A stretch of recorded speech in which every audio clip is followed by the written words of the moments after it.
Hello. If you're watching this video, then you found my blog, Pieces of My Heart.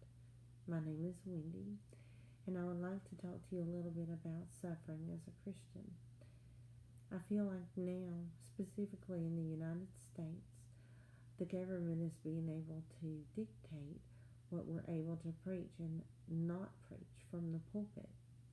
I feel like that our social media is being censored and hidden from the public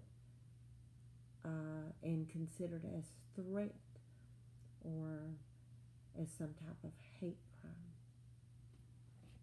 There's a few questions that I think we should ask ourselves. Are we willing to suffer as Christians and still use our voice?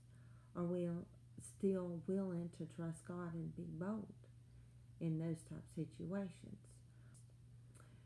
Are we willing to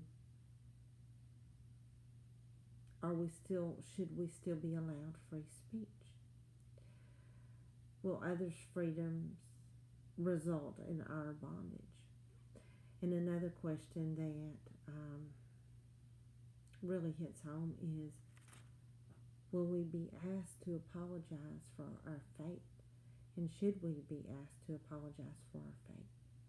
These are things that I think that we should think about in advance before we're put into these type circumstances and situations, and that we know where we stand and how far we're willing to go in order to be bold for Christ.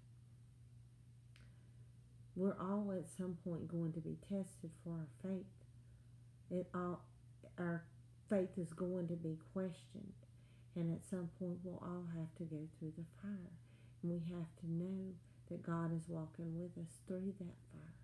And we also need to understand that if we're going to go through this fire or these fiery trials, that we need to not come out empty-handed, that we need to spoil the camp of the enemy. When you go through these trials and you endure, promotion is always on the other side.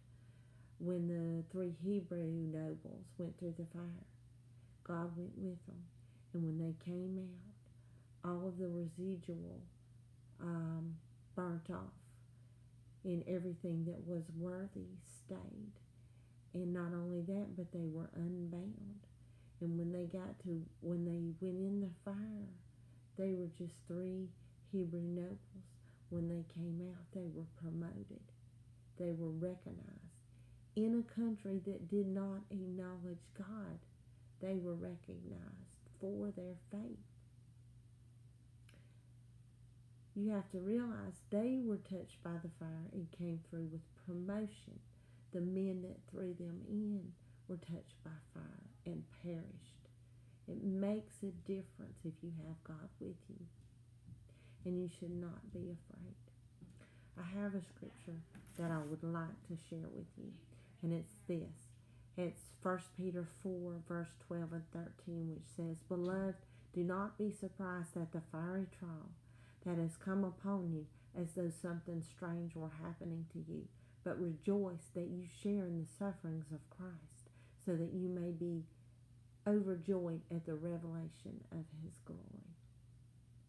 And really, that's all I wanted to share with you today, and I would love for you to think about this, and I would love to hear your thoughts and opinions on the subject. And as always, thank you for watching. Have a good day.